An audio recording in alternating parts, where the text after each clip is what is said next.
Bien, nous allons reprendre. L'intervention suivante. Donc, comme je vous disais au départ, nous attendons 2 personnes. Et donc, Madame Tisley est tombée malade hier, et donc elle ne peut pas être représentée avec nous. Mais son intervention, elle avait préparé avec Madame Gonneau, qui est là. Et donc, nous allons l'écouter maintenant. Mais avant, je voudrais vous demander de présenter un petit peu dans quel dispositif elle travaille. C'est un dispositif qui est peut-être mieux connu des gens du Calvados, je ne sais pas. Mais en tout cas, nous, on ne connaît pas très bien. C'est le réseau Calva. Et vous allez peut-être nous expliquer en deux mots d'abord de quoi il s'agit. Voilà. Bonjour à tous. En fait, Calva, anciennement appelé RBNSQ, pour ceux qui le connaissent peut-être, c'est un réseau, c'est une structure régionale d'appui en fait à la qualité, qui est un réseau qui existe depuis une bonne dizaine d'années et qui vous accompagne en fait dans votre démarche qualité au sein de vos structures, au travers de formations, au travers de groupes de travail, au travers de journées de sensibilisation, de journées de partage, de retour d'expérience. Donc je me tiens à votre disposition si vous souhaitez avoir plus d'informations après ces interventions. Du coup aujourd'hui, on nous a demandé avec Pascal Tisley de vous faire un retour sur une campagne qui a eu lieu sur la région, sur une enquête de pratique sur la contention et l'isolement. Alors je ne sais pas si on va pouvoir passer les diapos en même temps.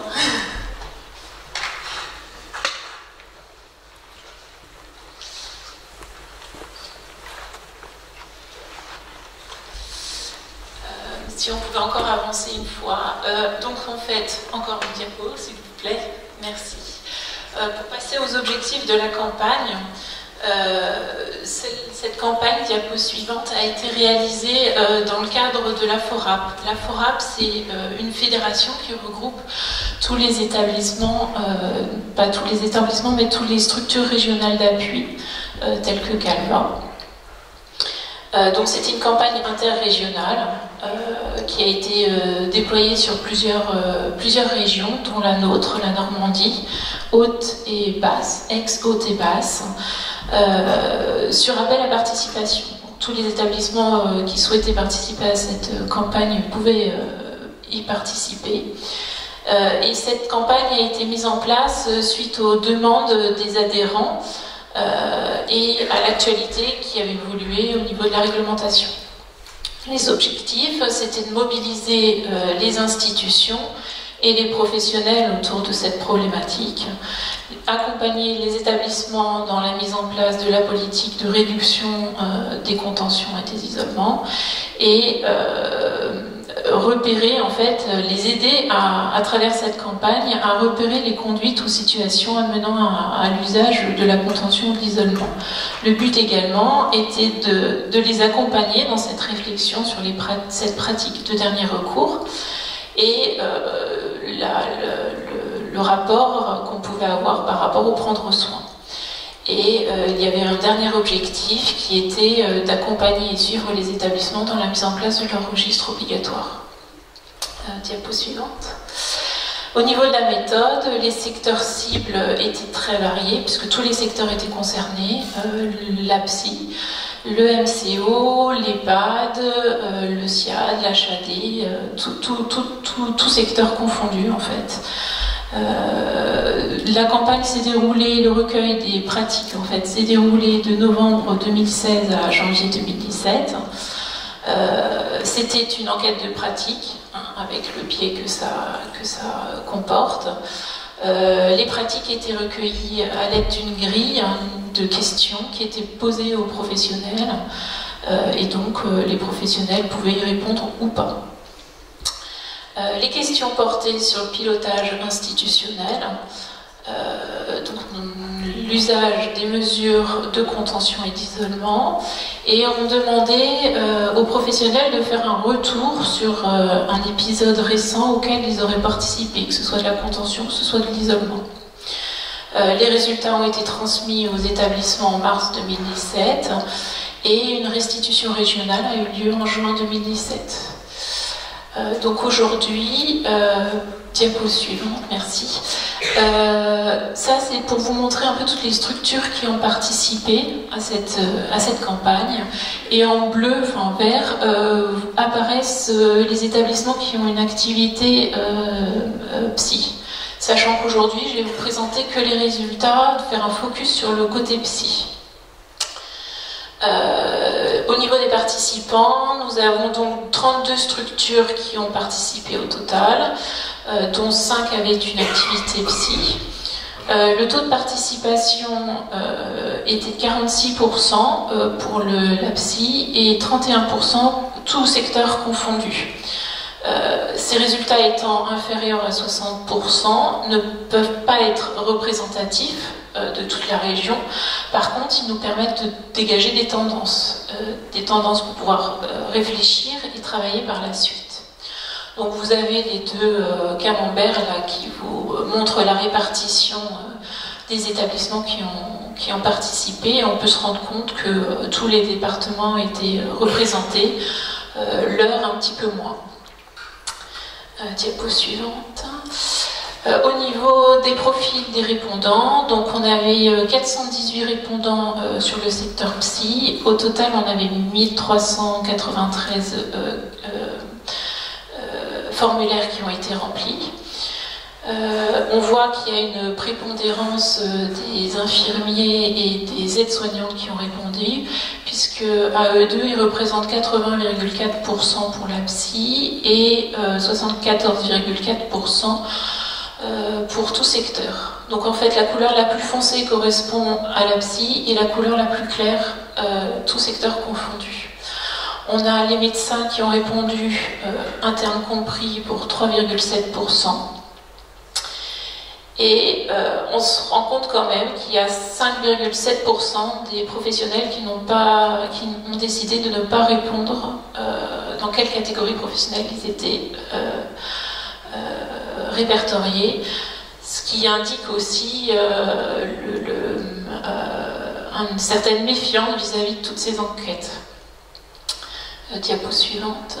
Donc au niveau des questionnements du pilotage institutionnel, on demandait aux établissements s'ils avaient une politique. 50% des établissements interrogés ont répondu qu'ils en avaient une. 83% des établissements ont répondu avoir des indicateurs, principalement des indicateurs via le registre obligatoire, 33% d'entre eux, des indicateurs via d'autres moyens, notamment leur système d'information ou alors via des indicateurs qu'ils avaient définis eux-mêmes à 33%. 16%, enfin quasiment 17% ont des indicateurs via le système d'information et quasiment 17% n'avaient pas d'indicateurs. Au niveau de la formation, 67% des établissements déclarent faire des formations dédiées sur la contention et l'isolement, contre 72 tous secteurs confondus. Et 50% des établissements ont déclaré réaliser une maintenance préventive de leur dispositif, donc de contention et d'isolement. Ensuite, on arrive sur les enquêtes de pratique. La légende est toujours la même, tout ce qui est vert, donc on part du vert clair, c'est très souvent au vert foncé, c'est toujours, et l'orange c'est souvent, le rouge clair c'est rarement, et le rouge foncé c'est jamais. Donc on avait d'abord commencé à les questionner sur les principes contention et isolement. La première question était de savoir si tout était mis en œuvre pour éviter ces mesures, la mise en place de mesures de contention et d'isolement. On se rend compte que le rouge représente 16,6% et le vert représente 70,4%, ce qui est plutôt favorable en termes de réflexion et de pratique. La deuxième question était de savoir si les patients étaient isolés ou pas en chambre personnelle. Donc on se rend compte que quasiment 70% des répondants ont déclaré que la chambre personnelle, l'isolement ou la contention en chambre personnelle était évitée. La troisième question porte spécifiquement sur les chambres d'isolement et de savoir si le port du pyjama ou le retrait des effets personnels était justifié cliniquement. Et là, en vert, ça représente 49,7% et en rouge, 14,2%. Diapo suivante. La décision. Donc, la question qui était posée aux professionnels était de savoir si la décision de mise sous contention ou d'isolement était précédée d'une évaluation des bénéfices-risques et si cette évaluation était menée via une équipe pluridisciplinaire. Le vert représente quasiment 39% et le rouge représente 38,5%. La question d'après était posée sur les décisions par anticipation ou résultant d'une indication si besoins sont exclus. Et là, en rouge, nous avons 40,8%. Donc le rouge, je vous rappelle que c'est jamais ou rarement. La décision d'une mesure de contention ou d'isolement est prise d'emblée ou validée secondairement par un médecin. Donc là, on demandait la question d'une décision médicale. En rouge, donc le jamais rarement, c'est à 36,1% et en vert, on est à 57,8%. Ensuite, il était question d'avoir un panel d'informations sur tout ce qui est information et droit du patient. Donc la question du haut, là, Q7, portait sur l'information du patient sur les modalités de sa prise en charge et d'accompagnement. Donc en vert, on est à 77,6% et en rouge, 21%. Ensuite, la question était de poser s'il y avait un support écrit qui était remis au patient. On est en rouge à 36,1% et en vert à 54%. Une fois que cette information était remise, la question était posée de est-ce que ces informations sont affichées dans la chambre d'isolement. Et là, on se rend compte que le rouge est à 55,9% et le vert à 41,8%. Avec toutes les difficultés, bien sûr, que ça implique de pouvoir afficher toutes ces informations dans un milieu protégé. La dignité et l'intimité des patients placés sous contention ou en chambre d'isolement sont préservées. Et là, on voit une majorité pour le vert, puisqu'on est à quasiment 83%. Donc ça indique bien, par toutes ces questions-là, qu'on a que les professionnels se questionnent beaucoup et sur cette information qu'ils doivent donner aux patients, mais aussi sur ce respect de leurs droits fondamentaux qui sont la dignité et l'intimité. Après, on avait toute une série de questions qui portaient sur la traçabilité. Notamment les décisions qui sont tracées dans le dossier du patient.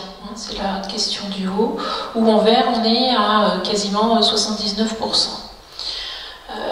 Après, il était demandé si les prescriptions médicales étaient datées et signées, et donc tracées dans le dossier du patient. En vert, on est à 62,7%.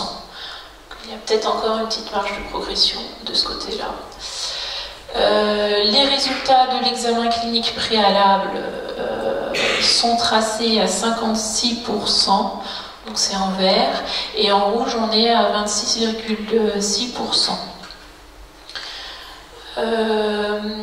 Les termes explicites de l'évaluation bénéfice-risque menée en équipe pluridisciplinaire, en vert on est à 70,5%. Donc le vert c'est très souvent toujours. Ensuite, on leur demandait si le caractère adapté, nécessaire et proportionné de la mesure, c'est ce qu'on évoquait tout à l'heure, le fameux NAP, si c'était justifié dans le dossier du patient, et là on est à 73,2%. Enfin, la dernière question qui portait sur la traçabilité portait sur les alternatives. Savoir si ces alternatives étaient tracées dans le dossier du patient afin de justifier que la mise en place d'une contention ou d'un isolement était bien le dernier recours. Et là, on est à 60,8% en vert et à 17% en rouge. On continue dans notre série des graphiques. La question 13 portait, enfin l'ensemble des questions que je vous présente là tout de suite, c'était le suivi et la surveillance de ces mesures de contention et d'isolement. Et la première question était de savoir si elles étaient le plus court possible dans la durée et si elles ne dépassaient pas en fait la durée de situation de mise en danger. Donc en vert, on est à 69,5%. Ensuite, on demandait aux professionnels de savoir si le renouvellement des mesures de contention et d'isolement faisait l'objet d'une décision motivée au-delà de la réglementation en vigueur. Sachant que pour la contention, on estime à 12 heures la réglementation en vigueur et que pour l'isolement, c'est les 24 heures. Et là, 69,5% ont répondu que c'était réalisé très souvent, toujours. La troisième question qui avait été posée sur le suivi et la surveillance était de savoir si cette surveillance et la prise en charge somatique du patient étaient assurées tout au long de la mesure de contention et d'isolement. Et donc là, on est en rouge à 41,2% et en vert, on n'est qu'à 27,3%. La dernière question sur cette partie-là était de savoir si à la fin de la contention ou de l'isolement, il y avait un entretien qui était à réaliser sur le vécu du patient. Et là, on se retrouve en vert avec 62,4% et en rouge avec 23,6%.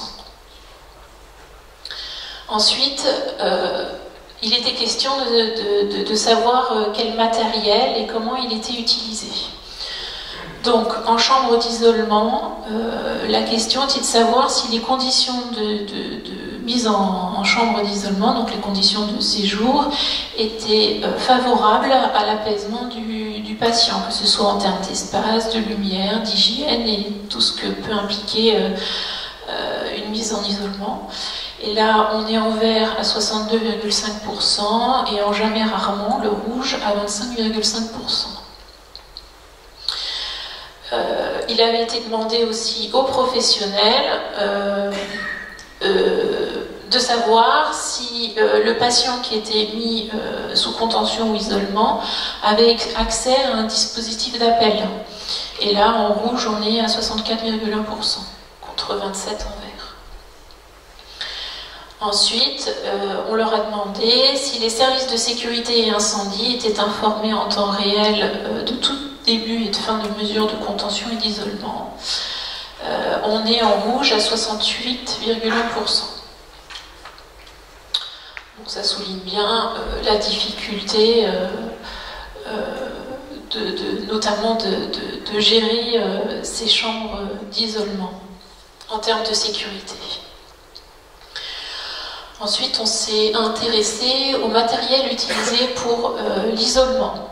Donc la chambre d'isolement est rarement... alors, en ce qui est en bleu, c'est jamais rarement, et cette fois c'est inversé, puisque ce qui est en rouge, c'est très souvent toujours. Donc la chambre d'isolement n'est pas utilisée, enfin est utilisée jamais ou rarement à 63,7%. La chambre personnelle est utilisée jamais ou rarement à 75%. L'espace de calme, retrait et d'apaisement est très souvent et toujours utilisé à 56%. Autre matériel pour isolement, donc le rouge la représente très souvent toujours à quasiment 59%. Et il s'agit notamment de zones d'apaisement, de parties communes, d'isolement par contention physique. Certains professionnels ont mentionné le fait qu'ils n'avaient pas de solution. Et d'autres professionnels ont expliqué qu'ils employaient la discussion avec le patient pour essayer de ramener au calme, en fait, et ainsi éviter la mise en isolement. Au niveau du matériel utilisé pour la contention, on se rend compte que les moufles de sécurité sont peu utilisés en psy, contrairement à des services comme les EHPAD ou le SSR. Les attaches poignets et chevilles sont peu utilisées à 35,6% et le très souvent toujours représente 29,5%. La contention au fauteuil, on a la ceinture abdominale pour le maintien qui est peu utilisée puisque le bleu représente 66,7%. Et la ceinture avec maintien thoracique toujours au fauteuil, elle est utilisée à 31,4%, donc peu utilisée à 68,5%. La ceinture abdominale au lit, elle est peu utilisée pour 60,3%. Enfin, on a les barrières de lit, c'est l'avant-dernière ligne. En rouge, on est à 41,1%, donc elles sont très souvent, voire toujours utilisées à cette hauteur-là. Et autre matériel, on a 45,4% d'utilisation, notamment des barrières au lit, qui ont été à nouveau mentionnées, mais cette fois pas forcément deux barrières, mais une seule. Des lits fixés au sol, des portes bloquées fermées, comme on a évoqué lors précédemment, et on a eu une camisole de mentionnée dans un questionnaire. Donc après on passe aux formations et prévention. La première question portait sur est-ce qu'il y avait des documents d'aide en fait pour accompagner la prise de décision et la mise en place de contention ou d'isolement, donc au travers de recommandations, de protocoles, de guides. Et là, on se rend compte que pour 50,5% des professionnels sont peu au courant en fait, ou ne savent pas que ces documents sont en place. C'est ce qui représente le rouge, le jamais très rarement, donc à 50,5%. La deuxième question portait sur, pour savoir s'il y avait des actions d'amélioration des pratiques professionnelles, donc ce qu'on appelle des analyses de pratiques professionnelles ou des évaluations de pratiques professionnelles sous leur petit nom APP, EPP, s'il y avait des formations aussi qui étaient réalisées, que ce soit au risque, que ce soit spécifique à la contention ou l'isolement. Et là, le rouge représente, donc le jamais rarement, représente 73,5%. Donc là encore, on rejoint ce qui a été dit lors des interventions précédentes, que les professionnels ont l'impression d'avoir un manque d'informations à ce niveau-là. Et la dernière question est portée sur les activités qui sont mises en place pour réduire les situations susceptibles d'entraîner une mise sous contention ou en isolement. Donc la question c'était la désescalade, et là le rouge représente 99%. Ensuite, on avait posé des questions factuelles. On demandait aux professionnels de se souvenir d'une mesure de contention ou d'isolement qui avait été conduite lors du trimestre précédent la réponse du questionnaire, donc ce qui correspond à une période à peu près de septembre à octobre 2016. Donc en bleu foncé, vous avez les pourcentages en psy, et en bleu clair, tout secteur confondu. Donc on se rend compte que on a 31,8% des répondants qui ont dit que lors du dernier trimestre, il y avait plus de 20%, plus de 20 contentions ou d'isolement qui avaient été mis en place dans leur service. Ensuite, là, pour avoir une notion de répartition de ces contentions et isolements, on se rendait compte qu'il y avait 31% de contention et 69% d'isolement, ce qui est complètement inversé quand on prend tout secteur confondu. Là, la question était de savoir quels étaient les motifs de contention et d'isolement. Donc on se rend compte qu'il y a 76,1%. Là encore, bleu foncé c'est psy et bleu clair c'est tout secteur confondu. On se rend compte que 76% c'est pour des troubles du comportement, 73,2% pour agitation et désordre, 21% pour des chutes. Bien sûr, c'est inversé puisque dans les EHPAD, le risque de chute est beaucoup plus important au RSSR. Et enfin, 15,7% ont déclaré mettre sous contention ou isolement des déambulations excessives. Toujours pour continuer sur les motifs et contention isolement, lors du transport du patient, on pouvait avoir une contention. Donc 6,3% des professionnels l'ont mentionné. Une mise sous contention ou isolement pour cas de violence, 69% des professionnels l'ont mentionné. 7,9% des professionnels ont dit mettre leurs patients sous contention ou isolement à leur demande. Et enfin, dans les autres, qui représentent 6,8% des déclarations, c'était surtout pour des cas de auto- ou hétéro-agressivité, des cas d'agitation, de risque suicidaire et un peu plus rarement de fugue. Ensuite, on s'était intéressé à tout ce qui était alternative. Donc savoir si une mise en œuvre d'alternatives avait été préalablement réalisée dans ces souvenirs d'épisodes de contention et d'isolement. 87,3% des professionnels ont répondu oui, c'est ce que vous avez en bleu, bleu foncé. Ce que vous avez en vert, c'est le nombre de répondants juste pour la partie contention. Et ce que vous avez en rouge, c'est le nombre de répondants juste pour la partie isolement. Donc on voit que les chiffres se suivent. Après, il était question d'une réflexion en équipe sur les bénéfices-risques avant la décision de mettre le patient en contention, en isolement. On voit qu'on tourne autour de 66%. Que ce soit au total ou que ce soit pour la contention ou l'isolement seul. La question suivante était de savoir si une discussion avait été menée à propos de la mesure avec le patient ou son entourage. Là, on tourne à 98,6%, avec un 100% au niveau contention et un 98% au niveau isolement. Donc ça montre bien la démarche d'accompagnement en fait que le secteur psy souhaite avoir autour de ces mesures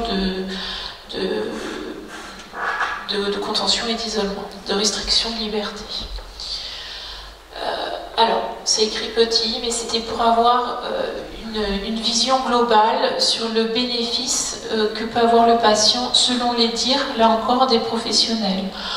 Donc on part à gauche, vous avez 0, aucun bénéfice, et à droite, vous avez 10, très bénéfique. Et on voit que majoritairement, les professionnels considèrent que les mesures ont permis un bénéfice pour le patient. Et si on regarde la diapo suivante, sur le vécu par les professionnels, on voit que là encore, 0 à gauche, c'est ils l'ont mal vécu, et à droite, c'est 10, ils l'ont très bien vécu. On voit qu'ils sont quand même très partagés, même s'ils estiment qu'en général, il y a un bénéfice pour leurs patients. Néanmoins, ils le vivent pas toujours très bien, en fait. Puisque le 5 au milieu représente 26% au total des déclarations. Et on a le 10, donc tout à droite, représente quasiment 13% des déclarations. Donc le 17 ans très bien vécu. Ensuite, la diapo suivante porte sur les actions qui ont suivi les mesures de contention et d'isolement. Donc là encore, vous avez en bleu les réponses poulées, en vert la contention et en rouge l'isolement. Et on voit que dans quasiment 23% des cas, il n'y a aucune action qui ont suivi cette mise en place de contention ou d'isolement, du moins au dire du professionnel qui a répondu. Peut-être qu'il y a des mesures qui ont été faites, mais lui n'a pas été au courant. Dans 16% des cas, une déclaration d'événement indésirable a été faite. Dans 67,5% des réponses, les professionnels ont déclaré avoir eu une réflexion en équipe. Dans 14,3% des cas, ils ont déclaré avoir fait un retour d'expérience sur les mesures qui ont été faites. Dans 5,8% des cas, il y a eu des analyses de pratiques via des RMM, donc des revues de morbidité, qu'on appelle aussi CREX plus communément, ou alors des staffs d'évaluation de pratiques professionnelles. Dans 10,7% des cas, des analyses de pratiques professionnelles ont été menées, donc là aussi l'autre terme qui est employé c'est évaluation de pratiques professionnelles, EPP. Et dans le 3% des cas, d'autres actions ont été mentionnées, la réévaluation et la revue du projet de soins ou de vie, et l'entretien avec le patient ou le résident, enfin l'entretien du patient, pardon, et son entourage. Et enfin, c'est pour vous montrer, on a répertorié toutes les questions que je vous ai précisées précédemment en toile d'araignée, en radar, pour avoir une idée du profil. Et on se rend compte que la santé mentale, qui est le graphique du haut au milieu, ressemble beaucoup à celui du SSR et de l'EHPAD. Sans doute parce que c'est des patients ou des résidents qui restent sur du long terme, et donc les problématiques peuvent se rapprocher et on pourrait envisager aussi un partage des différentes pratiques qui sont réalisées dans les différentes structures qui présentent ce type d'activité. Pour la suite, on a réalisé une enquête après cette campagne pour savoir comment les établissements s'étaient appropriés en fait ces résultats. Puisque c'est du déclaratif, hein, ce n'est pas basé sur des preuves, c'est sur le ressenti principalement des professionnels. Donc l'objectif, enfin cette campagne elle avait été réalisée 4 mois après le recueil des pratiques et comme je vous le disais c'était pour connaître l'appropriation des résultats de la campagne par les participants de cette campagne. Elle a été réalisée via un questionnaire en ligne auprès des responsables et coordinateurs locaux qui avaient déployé la campagne, qui avaient déployé l'enquête dans leur structure, et elle a été réalisée en mai 2017. On a eu un taux de participation, donc un taux de retour à 58%. La première question qui avait été posée, c'était de savoir si les résultats avaient été restitués dans les établissements. Donc c'est oui pour 67% et on voit que c'était majoritairement auprès des encadrants pour 68%. Des participants ont mentionné qu'ils avaient aussi fait une restitution auprès de leur direction donc, et les idéocoordinatrices. Donc les idéocoordinatrices c'était plutôt pour les EHPAD. Des résultats avaient été discutés aussi dans des groupes d'évaluation de pratiques professionnelles ou que ces discussions avaient été réalisées aussi avec les responsables qualité. Ensuite, on leur avait demandé quel mode de restitution ils avaient utilisé, principalement à 53% par diffusion. Donc via des lettres d'information, via des campagnes d'affichage. 32% l'ont fait au niveau des services ou des pôles qui avaient participé aux campagnes. Et puis 16% l'ont fait en plénière. La diapo suivante vous montre aussi que 68% des participants ont discuté des résultats avec les encadrants à 63%, avec les professionnels qui ont participé à 11%, et les autres représentent 32%, c'était la direction, avec le médecin coordinateur, avec des ergothérapeutes, avec des groupes d'évaluation de pratiques professionnelles et certains établissements aussi, donc ça c'est plutôt pour le secteur médico-social, ont valorisé cette enquête lors de leur évaluation externe. Ensuite, on leur a demandé s'ils avaient identifié, suite aux échanges, des actions favorables expliquant les pratiques acquises. Donc pour 58% c'était oui. S'ils avaient identifié des freins, 58% oui. Et s'ils avaient identifié des leviers pour améliorer leur pratique. Et là on a aussi une proportion de 58%. Au niveau des plans d'action, donc là on voit que ça tourne aux alentours de 45%.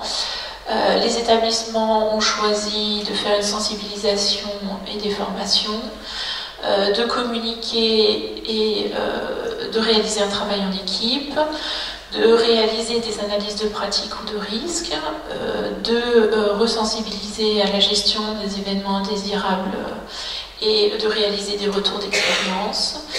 42% vont développer des outils, réaliser des études des conditions de contention et d'isolement ainsi que de la sécurité de ces dispositifs et travailler sur la prévention et des alternatives à la contention et l'isolement.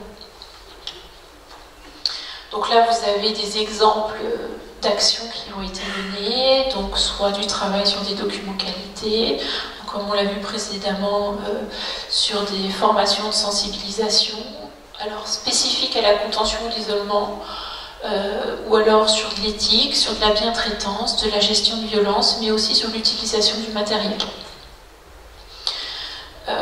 On a aussi la mise en place d'évaluation de pratiques professionnelles et de réflexion d'équipe, de bilan ou de revue et de surveillance permettant un meilleur suivi de la mise sous contention ou sous isolement, que ce soit lors de la journée mais aussi des nuits, de l'achat de matériel plus adapté et donc avec une prévision au niveau du plan d'investissement, un travail sur les documents d'information mais aussi sur le livret d'accueil pour pouvoir intégrer cette problématique dans ces documents, une sensibilisation à la déclaration d'événements indésirables, la nomination d'équipes internes et de référents, et enfin le développement d'alternatives à la mise en contention ou d'isolement. La diapo suivante du coup vous montre les besoins qui ont été identifiés, qui étaient au niveau régional, la demande c'était d'avoir des moments et des lieux d'échange de pratiques, donc à 42%, et aussi d'avoir un groupe de travail permettant la production d'outils pratiques à 47%. Et dans les autres, qui représentent 11%, c'était d'avoir des formations ou alors de la documentation qui pourrait être déployée au niveau des établissements. Les points forts qui ont été identifiés lors de cette campagne, ça a été surtout la réflexion collective et la prise de conscience pour 45%, et l'implication et la sensibilisation des professionnels à 18%, l'aide à la recherche d'actions d'amélioration à 18%. Donc en vert, vous avez approche éthique, 9%. En marron, vous avez aide à la certification, 5%. Et en noir, vous avez résultats détaillés par service à 5%. Les difficultés rencontrées lors de cette campagne étaient en bleu le manque de temps, puisque c'était chronophage cette campagne. Il fallait prendre le temps de la déployer, prendre le temps de communiquer, mais aussi prendre, pour les professionnels, prendre le temps répondre à ces questions, puisque vous avez vu qu'il y avait quand même un certain nombre de questions, que le questionnaire à remplir prenait 5 à 10 minutes. Donc le manque de temps représente 24%, la mobilisation et l'accompagnement des professionnels 32%. En vert, vous avez tout ce qui était questions difficiles à comprendre, peu adaptées à 20%. Donc là, il faudra qu'on revoie notre questionnaire si on décide de refaire une campagne par la suite. La non-distinction entre isolement et contention et intimité et dignité, ça a été relevé à 12%. Pour 8%, c'est ce qui est en noir, les difficultés liées au contexte, donc il y avait des établissements qui étaient en restructuration ou qui avaient des projets de déploiement de logiciels par exemple, qui du coup étaient un frein pour la conduite de cette campagne dans leur établissement. En bleu, en vert, ça apparaît sur le diapo là, en vert foncé, c'était les difficultés d'exploitation des résultats à 4%, notamment lorsqu'il y avait peu de répondants. Et en bas, en bleu foncé, la peur du non-respect de l'anonymat à 4%. On peut rejoindre aussi avec les personnes qui avaient décidé de ne pas indiquer leur fonction, de peur d'être fliqué, entre guillemets. Et donc après, en fait, comme je vous le disais en introduction, ces résultats ont été conduits au niveau de l'interrégion dans le cadre de la FORAP. Et là, vous avez la répartition, donc il y a 32 établissements dans le nord, 35 sur la région Pays de Loire, 47 sur la Nouvelle-Aquitaine et 26. Au total, sur toute cette campagne, on a 3123 répondants pour le secteur psy, ce qui représente 39,6% des questionnaires qui ont été reçus au niveau de l'interrégion. Et au niveau régional, suite au retour d'expérience qu'on avait fait en juin 2017, on a décidé de mettre en place un groupe de travail régional sur la thématique contention et isolement. Et ce groupe, qui est déjà constitué, va se réunir le 15 mars 2018 pour travailler notamment sur ce qui est politique, pour travailler sur des outils qu'on pourrait mettre à votre disposition et pour travailler aussi sur une campagne de sensibilisation, sur des moments d'échange qu'on pourrait organiser pour que vous puissiez discuter de vos pratiques. Et donc j'en ai fini pour la présentation. Et je vous remercie de votre attention.